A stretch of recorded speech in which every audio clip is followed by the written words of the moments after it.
LEGO has always been one of the most powerful toy companies for young children, and no one can deny the impressive success it has achieved since its inception, or at least in the last 2 decades. And what I say next does not mean that LEGO was almost a dead company, but the exact opposite. I mean that after 1978, after something new appeared called LEGO theme sets, it started to be even more interesting, I would say. Just See Yourself LEGO experienced a significant shift in sales and product strategy around 1978. Before 1978, LEGO primarily focused on basic building bricks and simple sets. After 1978, LEGO introduced the system within the system concept and began developing themed play sets, which led to a substantial increase in sales and market share. The company experienced a notable rise in sales and profits, driven by the popularity of the new play themes. These are the LEGO sales before 1978 and after 1978. Themes were a major turning point in the LEGO business, and we still see its impact to this day.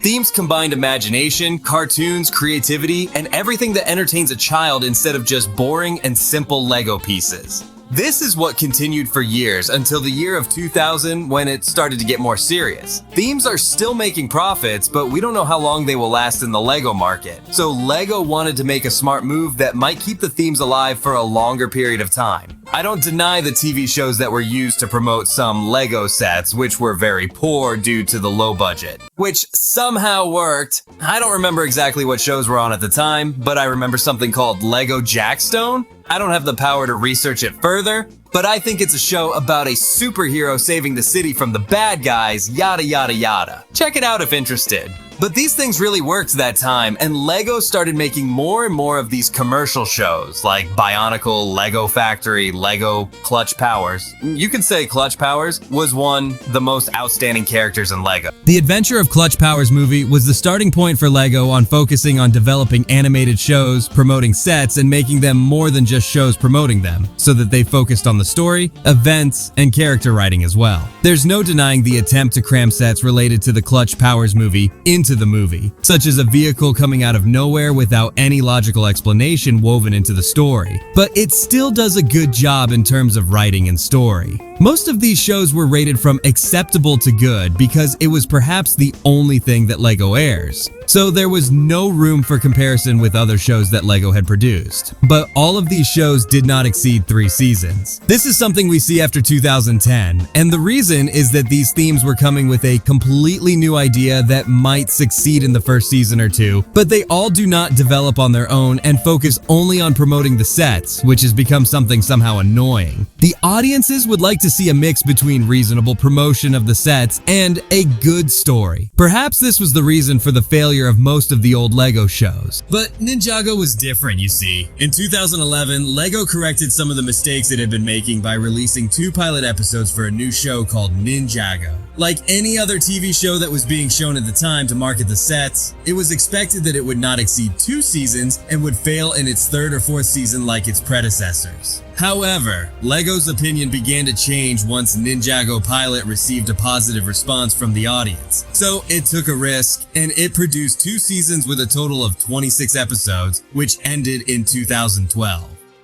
Thanks for watching the video. I hope Ninjago has been extended for a 3rd season. While it was titled Rebooted, it was not a complete reboot, but a continuation of the storyline. It marked a shift in the series' direction, leading to its continued production and longevity. While initially planned as the ending, the season's success and the introduction of new elements like the Overlord's digital form and the Nindroid Pixel allowed the show to expand its storylines and explore new possibilities, ensuring its continued run. The Hegeman brothers, writers for the show, realized the potential for more expansive storylines after working on Rebooted, and they cite this season as a turning point in understanding the series' potential. This realization, along with the continued success of the show, led to the production of 13 more seasons, a special, a movie, and a mini-series, which is what we see. Ninjago got rebooted again with a new series called Dragons Rising that have already reached the 3rd season. But what about other LEGO TV shows? Well, after the amazing success of the Ninjago series from its inception until 2015, some other TV shows began to appear that wanted to compete with Ninjago, or at least reach its level. Nexo Knights, for example, had a rather good start as a TV series that received some acceptance from the audience. But the sets were saying otherwise. Apart from the fact that Ninjago was sweeping the scene at that time, there was also room for Nexo Knights to shine in its own way.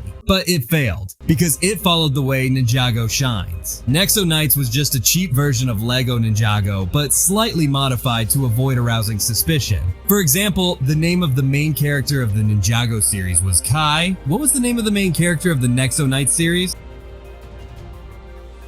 Yeah, that's what he's called, okay? The show also had its own fan base and merchandise, but it really needed Ninjago. While Nexo Knights was well received, it didn't achieve the same enduring popularity or become a flagship evergreen product like Ninjago. Even after that, LEGO continued to measure new themes against Ninjago's success, highlighting its position as a high standard. While LEGO is still working hard to produce a TV show that could reach the level of Ninjago, so we got the show called LEGO Legends of Chima. And here things may differ. Legends of Chima was a wonderful show, distinguished in all aspects. Even there was something much stronger in the arena, but it managed to hold on for as long as possible. Unlike Nexo Knights, Chima had its own style and storytelling, writing characters, and even the sets that were sold. It was almost a complete show in all aspects, and most viewers agree with this matter. Some even compare it to some seasons of Ninjago. And like any show that was made by LEGO, it will find a way to market this show and promote it as much as possible.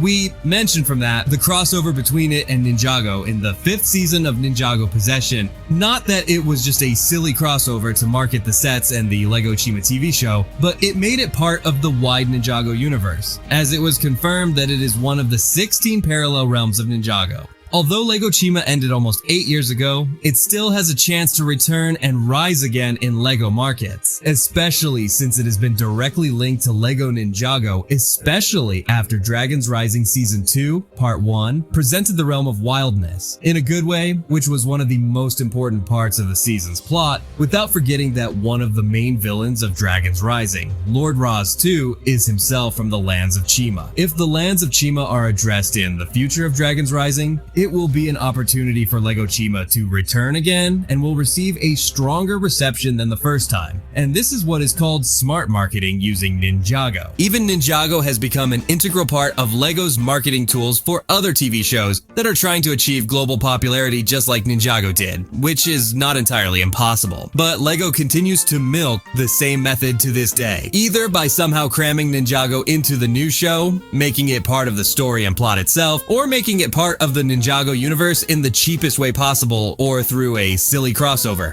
Ninjago Dream Team, for example. In 2023, the same year that the first season of the new LEGO Dream show was released, this show had huge potential that made it one of the most unique and distinctive LEGO topics. The idea of the dream world and the concept itself and the character design, most of them agree on this. And the first season was really successful, which led to its renewal for a second season, and that did not happen until we got the crossover, which I do not know how it happened in the first place between it and Ninjago, apart from the fact that LEGO is still using Ninjago as a marketing tool even though LEGO Dreamzzz is somewhat good and can withstand and excel, but the presentation of the crossover itself is ridiculous and very cheap. Anyone who sees LEGO Dreamzzz at first glance will say that it is a show with potential, distinctive, and must succeed, just like LEGO Chima. But LEGO insecurity is still present now and has not recovered from it yet.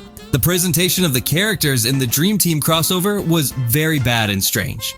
The idea that LEGO Ninjago is part of the LEGO Dreamzzz world, but in the form of a TV show that the characters watch, a little lazy, and it's quite clear that this is just for marketing purposes. Why doesn't LEGO create something unique and build on what they have to achieve success like Ninjago did instead of using it as a marketing tool? This is what the public has been asking for the past few years, and I may have the answer. Ninjago is the first show that changed the course of LEGO's career, which in itself was very unexpected, but it achieved amazing success. Ninjago was the first wave of sets that provided the ninja mask piece in LEGO factories, which was something exclusive and unique. Ninjago also focused on developing its story and plotting it well, expanding its world in an ideal way, writing good characters and developing them over time, and trying to introduce sets to the show in a way that would be a style that kept pace with the events of the story, not just a vehicle that appeared out of nowhere. Ninjago did not rely on any external theme to make itself more popular, but rather relied on creativity, continuity, and aesthetic diversity. Ninjago maintained diversity even if it was hated by the audience.